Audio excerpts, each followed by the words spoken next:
That's an Aluka fan. I am putting my He's hand an LPL title winner. Damn right he is. Okay. He's also a train Who do you think carried Name to his LPL title? Exactly it right. wasn't Sika. We are moving into dangerous territory here. We do have Twisted Fate Braum and Victor Bandaway on the side of LGD, though, as we do have Champion Select on our screen that we haven't reacted to at all. Rise and Callista are going to be the following bans, and we'll see whether it is going to be very standard as we look for the last one. That's a little bit interesting, the Twisted Fate ban against Xie. Yeah. As Victor's pretty standard, Braum also... Oh, Ezreal. Is WE going to ban it? That's the question. I think Braum's banned. This setup is that LGD want to first pick it, or priority it.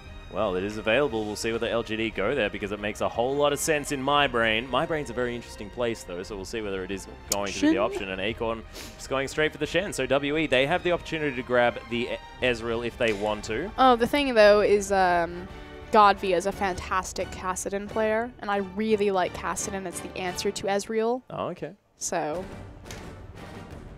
Well, ooh, please, Aluka. Oh, if he goes Singed. I just think that Singed is so strong on this patch at the moment. Oh, he is.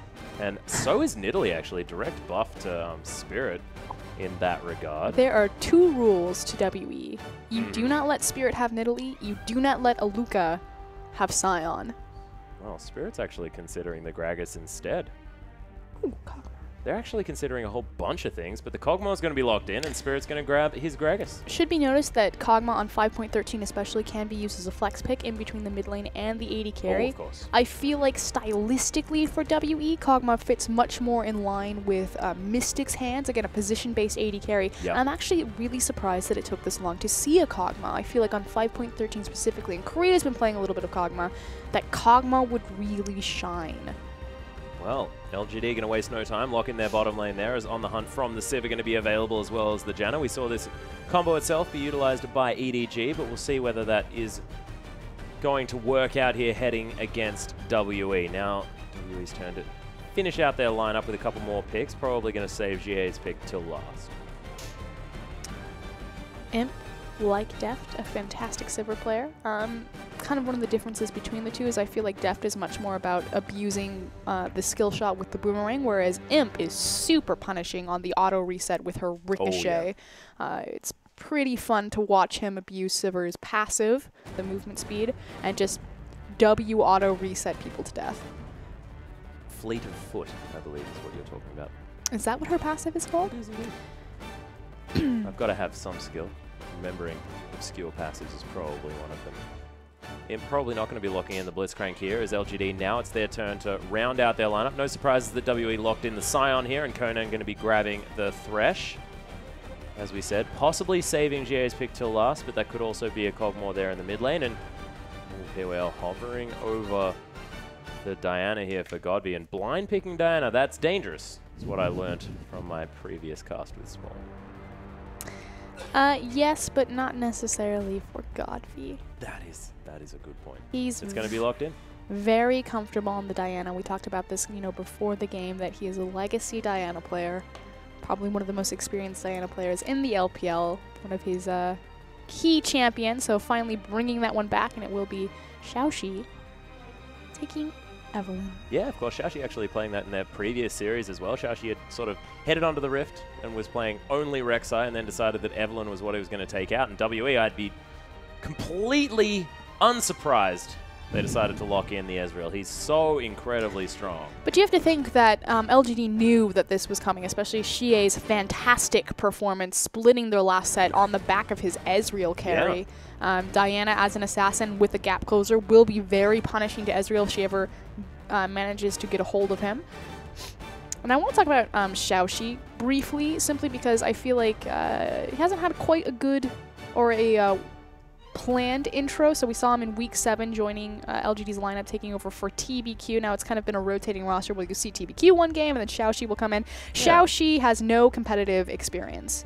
Not from the LSPL, not from the LPL. This is his first time into it. He's a solo queue jungler, so LGD just finding this talent and this late into the season, choosing to mix up their roster. And TBQ is a legacy player of LGD. Yeah. He's good friends with PYL. He's been on the roster for a very long time, has had multiple champion pool issues over the course of the game, so really curious and kind of a big gamble for LGD to change up their roster this deep into standings. But already we've seen Xiaoxi come out with some brilliant performances. It really has sort of closed up what was a definite weakness for LGD. No, I completely agree. It's, you know, when I first saw him, I was a little bit hit and miss on it, but he's definitely started to come back into his own. Obviously, you know, new to the LPL stage, might have been nervous, had some jitters, but we'll see if he continues. Yeah, exactly. Well, Aluka going to be taking the Scion into Acorn's Shen here in the top lane. You can see Xiaoxi avoiding the Tremor Sense. His Spirit had locked away that Gragas early on. We'll see who can get the work done here around the Rift. And Godby very optimistically grabbing the Diana straight up there. And it is going to be Xie answering it with the Ezreal in the mid lane. We'll see whether that is going to be obnoxious as we've seen it. An Imp into the Kog'Maw of Mystic. PO are going to take the disengage against the variable possibilities that a Thresh does bring to your lineup. Conan pulling out that Thresh. That says little something. Little something? Yeah. Really? That's the character for little. Oh, thank you. Look at that. Translator Froscarin. Fantastic. But we are going to hop onto the Rift.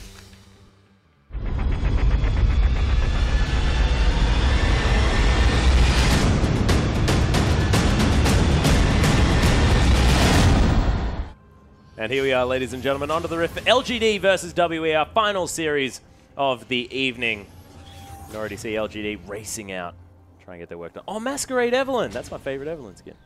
Why? Because it's disabled now and I feel cool for owning it. It's, Yeah, admittedly, it is a little bit revealing. That's a good word for it. But we do have a bit of a 5-point start from either team. LGD this time around on the blue side, WE on the red side. I like it's color coordinated, and as I say that, as it leaves my mouth, I realize that both teams are red. And as your pen leaves your hand I just as well, shot my pen across the room. Oh, don't worry, we're all together here. Don't worry, everything's fine. I'm so excited for LG versus WE. this is the set I was looking forward to all night. Damn right. Scottvy's actually going to be taking... Is this a lane swap? Well, we'll see. I think he's curious that a lane swap could come out, which is why he's prioritizing, or Shin, excuse me, is prioritizing starting with the jungle, because naturally Sion's going to take a camp anyway, burn the passive, and then teleport to the top lane. So just to make sure that nothing fishy is happening, Acorn is going to go ahead and start with his jungler. Yeah, hang around that red buff here just to make sure that Xiaoxi's going to have the best time possible. Godby, actually, I believe that skin not enabled on European and North American LCS, just because it changes the color a little bit. You know what That's skin how Diana works. I dislike very much? The eye Blitzcrank skin. Oh yeah, that one's super disabled. Man, I really dislike that skin. the hook is ridiculous. Feels like it has way more range. Yeah. Which cog skin is he using? I don't know. I hope it's Monarch. Well, fun fact, a lot of players choose to use that skin because they believe that the hitbox is actually smaller on the Monarch Kog'Maw skin. Yeah, I believe so, because it was actually made smaller, considering the fact that he was so huge. But he's going to go with Oven Kog'Maw. Oven Kog'Maw? He looks like an oven. He looks like a dolphin. Looks like an oven. Dolphins aren't made of metal. You haven't been in Australia long enough. Everything's made of metal here. No, dolphins aren't made of metal. The dolphins have lasers attached to them like the spiders. Alright, I feel like we've gone off topic just momentarily. We haven't started talking about Jedis yet. We're not that deep. Oh my goodness, I'm really excited about Jedis. If you want to talk about midi-chlorians for a moment, we certainly can. So you're going to smite away some minions here in the mid lane as Acorn and Aluka facing off. Aluka on his champion of choice here in the Scion. We'll see whether he can get the work done. Already ahead by about 7 CS, but I have a feeling it was because Acorn was helping Xiaoxi out there in the jungle. Should be noted that Imp took full control of this lane, abusing the fact that Sivir gets to use that W, bounce between it. And this is where she wants to be, especially with the Janna, because it means that you're using the Eye of the Storm. The Janna E-shield offensively versus defensively, which is just going to be really punishing to poor little Mystic here. Now, Kog'Maw, Powers will swing back to him once he has his ultimate available and he's able to just spam that one out with great range. But for now, he's pretty much at Sivir's mercy.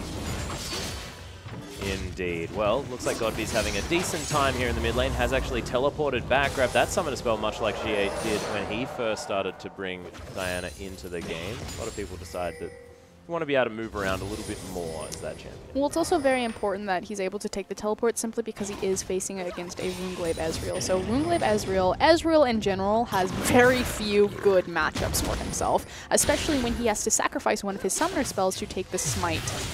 GA is doing a decent job of using his range versus melee, but Godby, you know, he's able to take the teleport knowing that there's no fear of an ignite, of a barrier, of a heal, of an exhaust.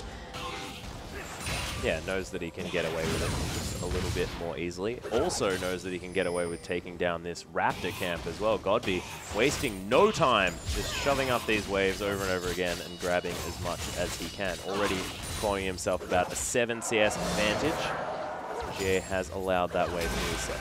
What I find really curious about Runeglaive Ezreal and how it really affects the map is it pretty much denies any sort of jungle presence or pressure from Spirit. So you have to think, you know, where is my kill pressure? What is the lane that I can actually gank? Runeglaive Ezreal, not going to have a lot of kill pressure there until he gets more items in, just because he needs to lay down the poke. He's not bringing any sort of CC. You could gank Shin early, but at some point Shin's just going to have his taunt and just be super tanky that you won't have anything to deal with it. So you're pretty much entirely telegraphed and reliant on ganking bottom lane. Now, with the Thresh, you have the Lantern, you have the CC from Flay and Death Sentence, but again, it's incredibly telegraphed that this is the only lane in bottom that I have any sort of kill pressure into gank, especially because Imp and PYL are so far forward. That said, they don't have control of the lane. Imp constantly pushing them in, making the most of the fact that Mystic and Conan have to last hit on tower, that they're getting whittled away. There's also the fact as well that LGD have that very deep ward there on the Gromp camp, making sure they know exactly when Spirit is taking that one. They know, of course, right now that he's in the mid lane. Godby is dealing with that one, but LGD know that they can go aggressive. Generally, you are going to be taking that, or you're going to be walking down the river, and he's being pinged out now. There's a nice Howling Gale on top of Mystic, who does take the Lantern out, but the Ignite's down on him. The flash forward from him, but not going to be able to get there. Death Sentence going to come through, and Spirit now there. No gank to come in from Xiaoxi, but Mystic has to get out of the lane. Yeah, unfortunately, Imp not able to make the very last auto connect to follow it up. It would have allowed the Ignite to kill him, so good response from Mystic. That said, he is going to lose a lot of CS and experience, so the advantage is still heavily in favor of Imp. That said. Without the flash, it does open up again a big target that, hey, you know, Sivir is really far forward in the lane, chipping away at this tower, doesn't have the escape summoner. Yeah, we'll see whether Cogmore can utilize his massive amount of mobility in order to help him out in this situation. Wow, rude. I'm talking about Gragas. All right. He's got a phage. He can zip around. That's true. He does have the rage capacity. You're not going to be as unable to move. And of course, I was being facetious then, ladies and gentlemen. Unless you think that Cogmore does have a lot of mobility, in which case, all the power to you. Godby's going to continue being a nuisance. It's one of the few champions that can move around once he's died. That is true. If that doesn't qualify as heavily mobile, I don't know what does. In fact, they've got the double suicides this coming is through cute. in this lineup. They should probably have gone with a Zyra mid lane. Oh, man, missed. So what he does is the wave was frozen in a very unfortunate spot for him. So knowing that Imp has gone back to buy to have the itemization advantage of the BF sword over his poor little phage, he walks forward and he draws all of the aggro of Imp's creeps, knowing that he won't be punished for it, and he's trying to get the wave to push back against him. So think of little Kog'Maw saying, please, creeps, come closer. Well, he doesn't need to worry about it really, because all Imp wants to do is shove this wave all day. At the moment, it looks like he's trying to hold on to it just a little bit because his flash is down. Yeah, so he understood that Imp, you know, actually would have wanted to hold the wave just so he could have zoned off Mystic having the BF sword and then kept himself safe by not having his flash. But Mystic, you know, trying to make the most of a bad situation. I love that Kog'Maw skin. It's so cute. It is. Cute little oven. It's a dolphin. And he's got so many guns everywhere, but still just spits on people. He sits and spits. Yeah, he does. Why don't you use that gigantic machine gun on your head? It's just a hat. Yeah, it's just his hat. Okay. Imp, that was actually interesting. So here's a fun little micro point. So anytime someone walks against the wall, it's pretty much a free skill shot. So Mystic kind of mispositioned himself, as did Conan right there, funneling himself in between the wall and the tower, whereas if he was just on the other side, he'd have so much more room to dodge. But as soon as you saw Mystic step towards the tower, Imp immediately threw out his boomerang, knowing that he's going to hit, because there's only one way, as he did just there, that Mystic would be able to dodge. So really unfortunate. Yeah, whoa, Imp actually going to grab himself some extra mana there, as Mystic once again going to get tagged by the first portion of that one. Imp just playing very far forward, understands that he's just got so much power in this lane now that he has that BF sword. Likewise, to cover him, Xiaoxi is playing to the bottom side of the map, so knowing that Imp has exposed his side without that flash, playing so far forward, and Evelyn's hanging around. And Spirit, again, you know, the only lane that he has any kill pressure in or can gank is going to be that Thresh lane, but they're both half health, and now looking for a dive. Yeah, there's the on the hunt as POL's going to flash forward. There's the Howling Gale. They take down the turret. Nice use of the Lantern, but Mystic's going to die. Conan as well. It's a double kill already as Aluka, he's teleported in. Very tanky at the moment.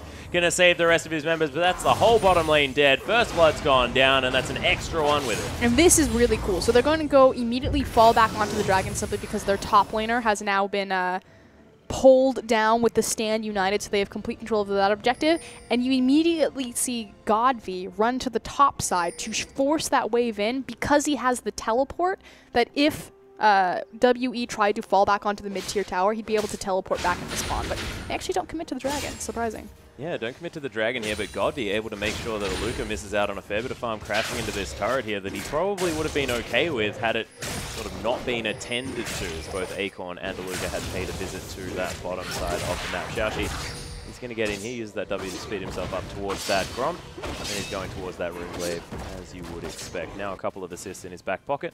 We'll see whether he can finish that Rune Glaive when he heads back to base. Mystic and Conan making, you know, trying to find some farm in this lane, but at the moment down by 20 CS. Both giving up a kill here as well, as Imp's now 1-0-1. Sitting on an Avarice Blade as well, so going for a bit of investment banking this time around. And now you see the shift. So with the tower down, Imp is going to go ahead and move into the mid lane, has both of his flat AD items as well as the Avarice Blade available to him. So not quite the upgraded level 2 boots to help him kind of quickly maneuver, but hold on, Acorn. Yeah, Acorn might be in trouble. Howling Gale there knocks up too, as Acorn has to use the flash. Death Sentence not going to find him afterwards, and means a summon a spell for 3 people's attention out of WE. And Acorn's able to be into that bottom side because he doesn't have the teleport, so you still retain your dragon control. Yeah. Because Godv has his teleport, so it's just a very interesting. I mean, if there's something LGD are actually very famous for, it's their wave manipulation and how smart they are about moving around the map. So making the most of their double teleport, so they can still wrestle control over these objectives. And here as well, you've got Godv doing some counter jungling, so not really worried about Aluka's ability to shove that wave in. Just going to move over, grab as much as he can. 118 CS here at 12 minutes into the game is very, very strong. There's a lot of good farming going on by a lot of these members here as the box goes down. Conan might be in trouble. The Shadow Dash is going to connect. Conan is so dead now as Mystic. He's got some attention. Godv teleported in. He's going to find him on the backside. Moonfall is still available. Slows him down with that one, and it's going to be a cute little Q. Locks down the kill. In the end, Conan actually survives.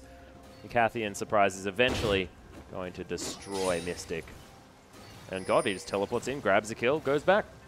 He's running now towards that top lane to meet up with Aluka, but I still feel like LGD should have really pulled the trigger on this Dragon. That's kind of the one question mark that I have, but obviously content to just continue to pick up these kills on this farm. Yeah, we've seen a lot of these teams actually, I mean, as far as the LPL is concerned, normally a region that likes to get very early Dragons done, have been leaving it to a little bit later. They have full control over the bottom side, so it's not as if they're forfeiting their Dragon control. So at this point, it's like we pick up the kills, we already know that we have Dragon control, and now we're just furthering it because we have more items, but it does delay the fifth Dragon win condition until later. True Barrage not going to find him, but going to do a bit of a job clearing out this lane. Rune Glaive completed by GA, but takes... hits them every time like that. Anytime you step next to the tower, Imp will throw the boomerang and he will connect with you. Yeah. Well, Mystic doesn't have the Sheen just yet. Needs that portion to complete his Trinity Force. 1280 gold until that item is done. Big power spike still to be awaited by this Cogmore. Imp hasn't been back to base for quite some time, and he's farming so well. Actually eclipses Godby now, as he did teleport down. Wasted a little bit of time, and he's now getting sort of pressured away from this creep wave on the bottom side of the map as Mystic very far forward. And you can see another double tap of that boomerang. Imp tanked a tower shot and still won the trade. And this is what we see Imp all the time with this Sivir, and why it's different from others is that he just really abuses the W reset and the Sivir passive of stepping forward and making sure that he finds those cute little trades with you even underneath your tower. Yeah. Making things work. Nationals Tooth completed by Godby. Have been seeing this a little bit more from Diana players throughout the LPL. Not going for the burst Diana, going for a little bit more of that, as that barrel's just going to time itself out. Imp not going to get the extra mana. He wanted it. I feel like there's a competition between Imp and Deft right now. It's like, hey, you want to bet that I can get 100 CS over my enemy opponent? Well, he's only at 30 at the moment. Mystic's able to keep up. Not doing too bad. You can see Aluka there quietly accruing himself about a 20 CS advantage. But Xiaoxi and Godby going to try and take down this. Ooh, teleport. Oh, yeah, Xiaoxi actually forced to use the smite there as well. Luca's going to find his way in. Does have the unstoppable onslaught potentially, but he's just going to explode and wander to the mid lane. And again, LGD not pulling the trigger on this dragon. They've had full control of it for the last 5 minutes, but for whatever reason, just content to prioritize farming the lanes and grabbing experience versus pushing forward that objective win. Trish Barrage one more time, going to clear out this mid wave. Xie just going to make sure that Imp doesn't get any free time on this turret because it's getting very, very low. And it looks like LGD just decided, okay, I guess we'll do the dragon. It's really curious to me. You know, Mystic doesn't have Trinity Force, so even if it did turn out to be a true 5v5, especially because Aluka, you know, burning the teleport now back into the top lane, neither top laner, excuse me, Acorn and Stand United, I mean, they had full itemization advantage, they had the teleport advantage, they had the kill advantage for the last 10 minutes. Yeah, so things were definitely in advantage for LGD. Because actually Xie's going to be able to smite away that blue buff on the other side of the map. So, of course, Xiaoxi did grab theirs away from them. So, just going to be a bit of a swap here as far as those blue buffs are concerned. But Xie probably wanting it a little bit more than his jungler does. And God'd be pretty upset that he didn't manage to get a blue. Yep, going to grab himself some mana. And it's actually the Mercury's Treads picked up by Godby here. So, respecting the CC. See what other itemization he picks up down the line to maybe compensate for that lack of penetration from the Sork shoes to the Mercury shoes.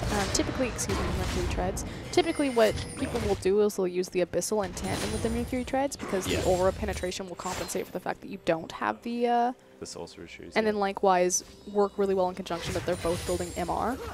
Just make you a little bit tankier, but we'll see.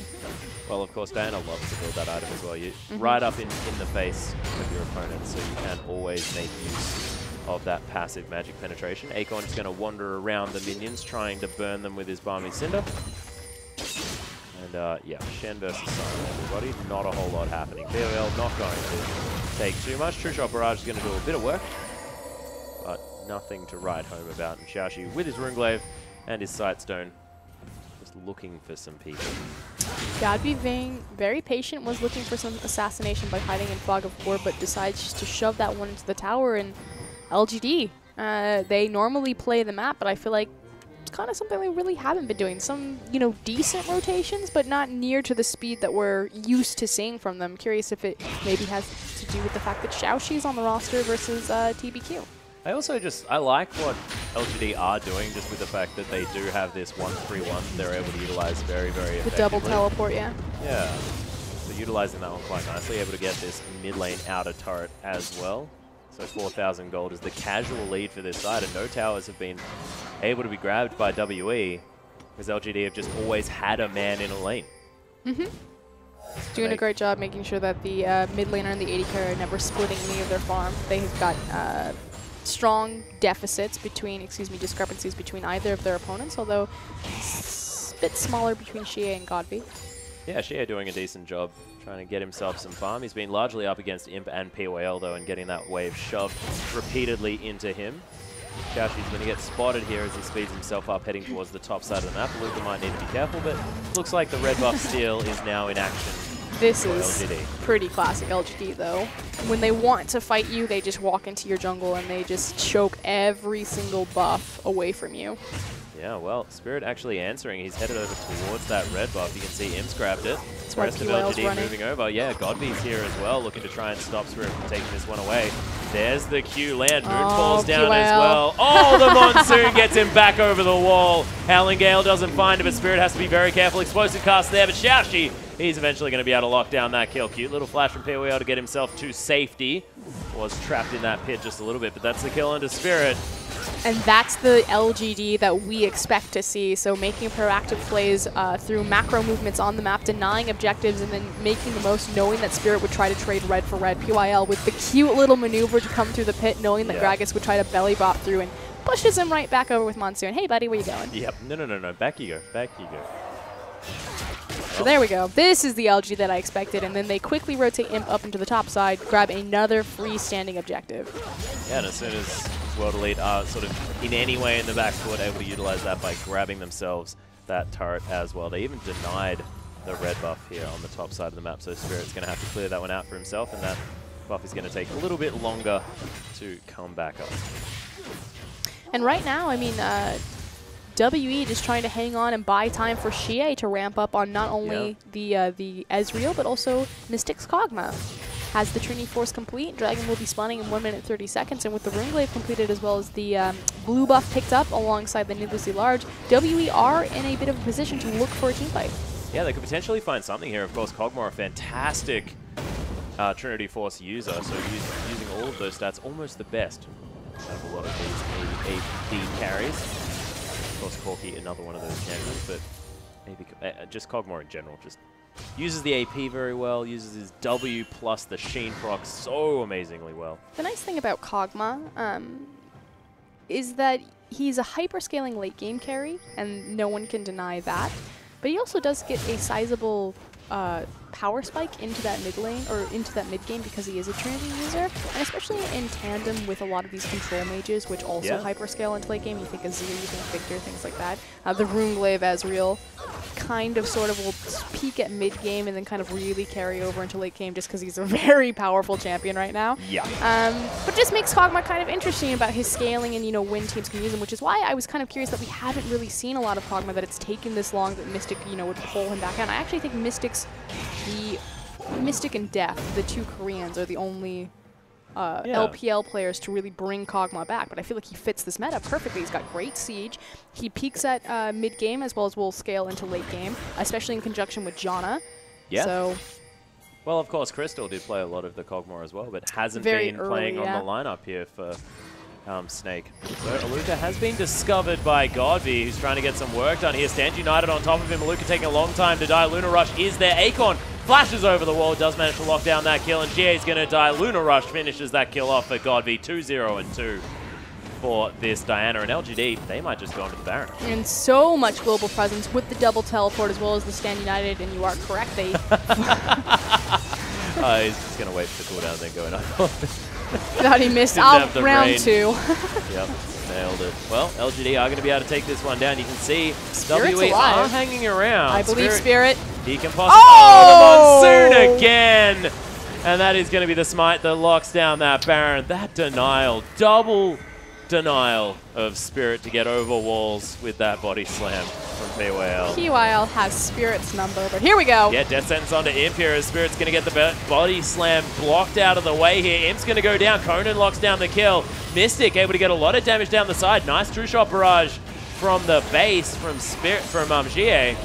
They only lose Imp, but are they going to lose the turret as well? Mystic's got a fair bit of damage, and Xiaoxi actually looking to get through here. Is the Shadow Dash going to come down as Godby? He's running pretty fast into this fight. Aluka being a huge front line. Now he's in here. WE, they can't get the turret just yet. They really need Imp, so just trying to buy time. Stalling out this tower. We'll see if Mystic has enough to shred through this. And Powered Recall is going to get LGD back to base here as Godby. He's going to find GA. Look at the damage from this Diana, as he might be able to get back in. That's a decent Shadow Dash there from Akon as well, just trying to buy time for the team. Wants to still make his way back in. Godby doesn't have the reset on the ultimate though, and that's just going to be Akon going down. Yeah, some miscommunication there between Godby and Acorn. I actually feel like Godby could have perhaps committed on that. Obviously, would have been very risky, and they would have sacrificed, you know, multiple Barons. So maybe the risk versus reward not quite there for Godby. So. But they protected their turret. Yeah. Acorn is going to have to stand united when he does come out of the Death Chamber as well, and LGD going to secure the second Dragon for themselves. 7,000 gold the lead here for this side. Godby throwing out a Crescent Slash there. And if you've ever heard me cast an LGD game, you know what I'm about to talk about. It's LGD side wave control. So one of the things that makes LGD really unique as a team is anytime they approach a team fight, an objective, and they do this all the time with their double teleport, just kind of semi-global ultimates, is they prep their side waves. Oh my goodness. Just that he always does this. He steps forward with the W. It's so fun to watch. LGD, they are very, very punishing and really hard to, even when you're ahead, to choke them out simply because their waves will always be pushed against you. They do a great job with their flanking wards. Anytime they approach a fight, you have to think about it this way. So if you approach a dragon, and say it's a 50-50, everything's completely even. If your waves are pushed forward, you go into that 50-50, you lose the fight, you don't lose anything else. You just lost the fight, you lost the dragon. If your waves are not prepped and you go into a 50-50 dragon, you lose that, you lose a tower, possibly more. Yeah, exactly. So it's just that idea, and they're one of the teams that do it the best simply because they have Godby and they have Acorn. Flame's also very good at it. Yeah, it does seem like Flame and Acorn very interchangeable here for the LGD lineup, but LGD are able to get at least 2 inner turrets here. Oh, assuming that LGD are going to be able to lock this one down in the top side of the map, and they do with a cheeky little auto attack there from Imp.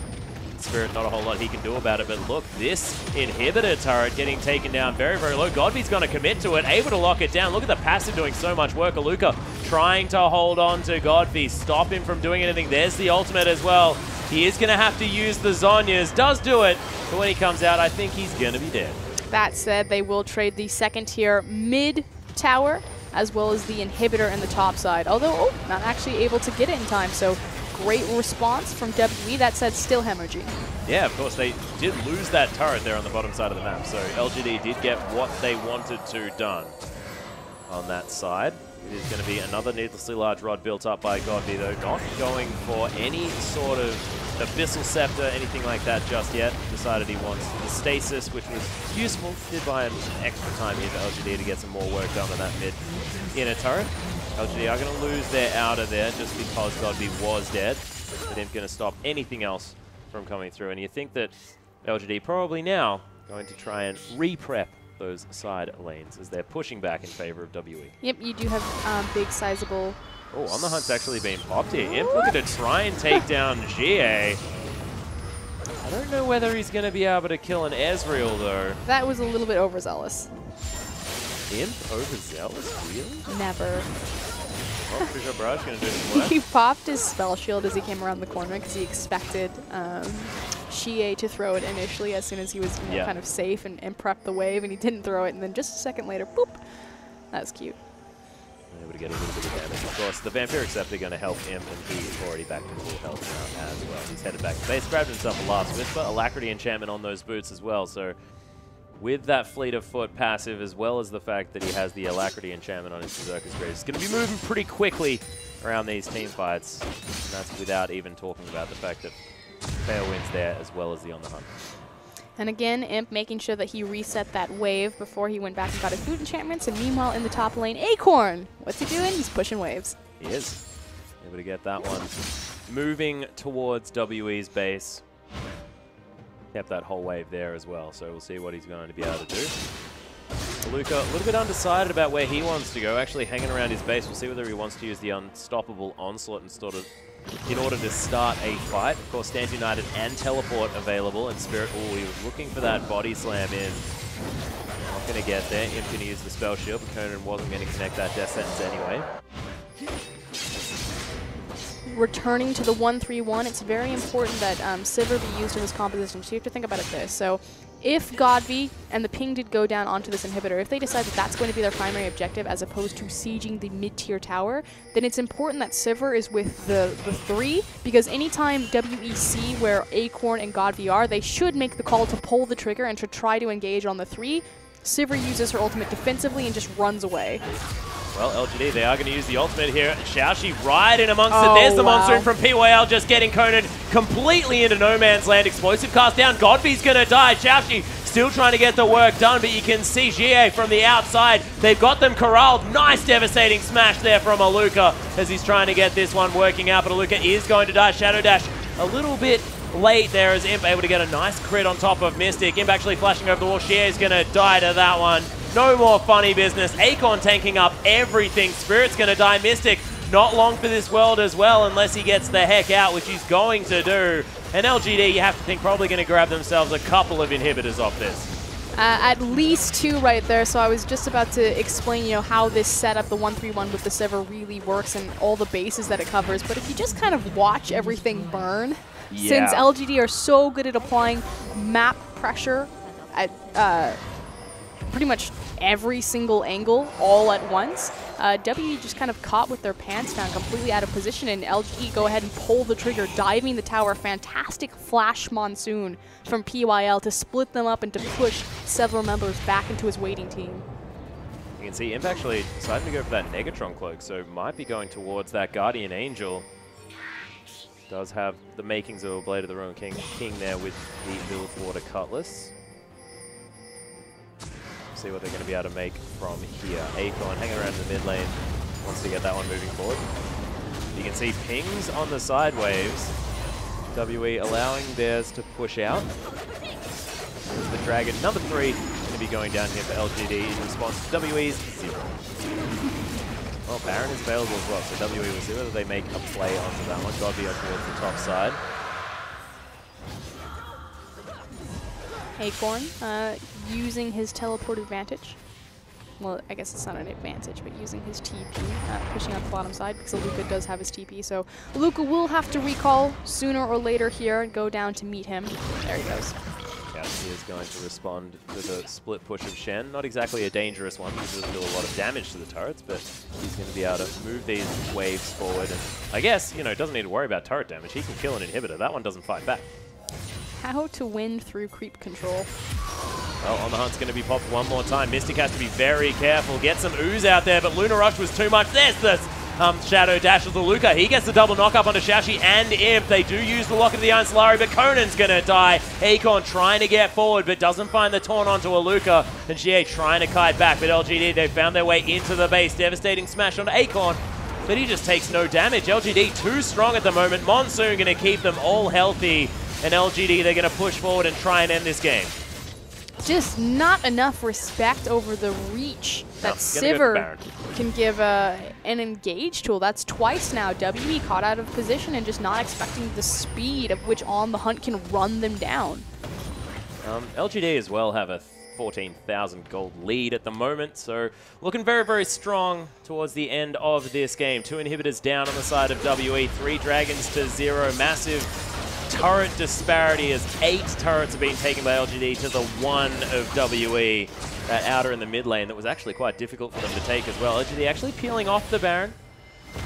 As WE have respawned, they're coming around. Yeah, they don't have Godby, so they're just waiting for him. Don't want to give up a steal here. Oh, Spirit's actually come through here. Oh my goodness, Imp's damage is ridiculous. Godby with the moonfall onto Aluka. They're focusing him out. Uses the ultimate for some nice knock-up damage as the True Shot Barrage comes through. Imp just tanks it up there. The Akon right in from the side. Spirit going to get taken very, very low. There's the Lunar Rush to finish off that kill. LGD actually very low here, but the 2 members of WE are down.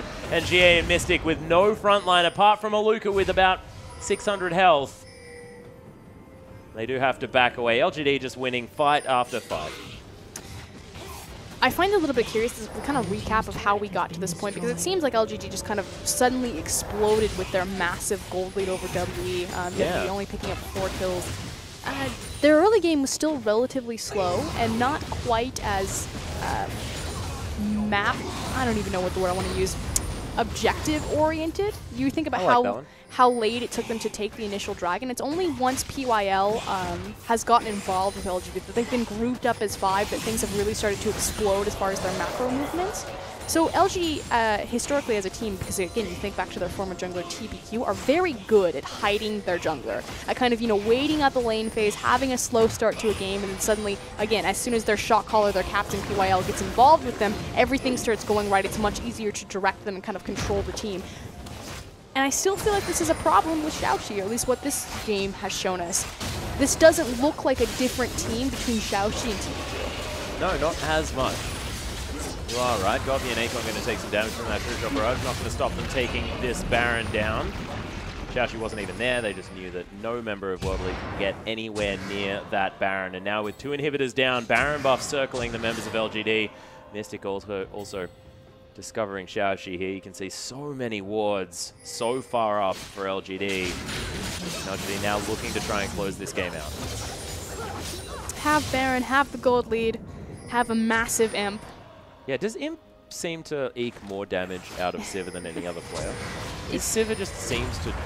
It's a really close race between him and Deft. Yeah, very true. Well, Descent's not going to find the mark on the hunt. Has been popped though. There's the taunt flash, and Mystic is going to get caught up and destroyed there by Xiaoxi. Aluka trying to be the tank for his team, but Conan's going to get exploded. Aluka still on the walk back as Spirit and GA, not anything that they can do. The auto attacks from Imp here as the decent explosive cast makes sure that Imp can lock down the kill onto GA. Probably not exactly the move that they wanted. Boomerang almost going to kill Spirit, but he's not going to die. The rest of the base of World Elite is, though, an LGD. They just put on a clinic and take down the last place team here in the LPL, but they do so in pretty emphatic fashion. And this is very indicative of LGD. It's all about the side wave, minion control management. They ran a double teleport composition with the Sivir. Yep. And this is how you win through creep waves. Yeah, and just Imp not scared to blow that ultimate as well, making sure that it was on cooldown for as much of the game as possible, even if they were just running after an Ezreal as he was trying to take down a blue buff. And look, his Sivir just does so much damage cross screen. It's just silly. GA on your screen right there, just kind of wondering what went wrong. Yeah, what can we do? You can see Wayless or Godby just saying it's another day in the office, guys. Pretty good at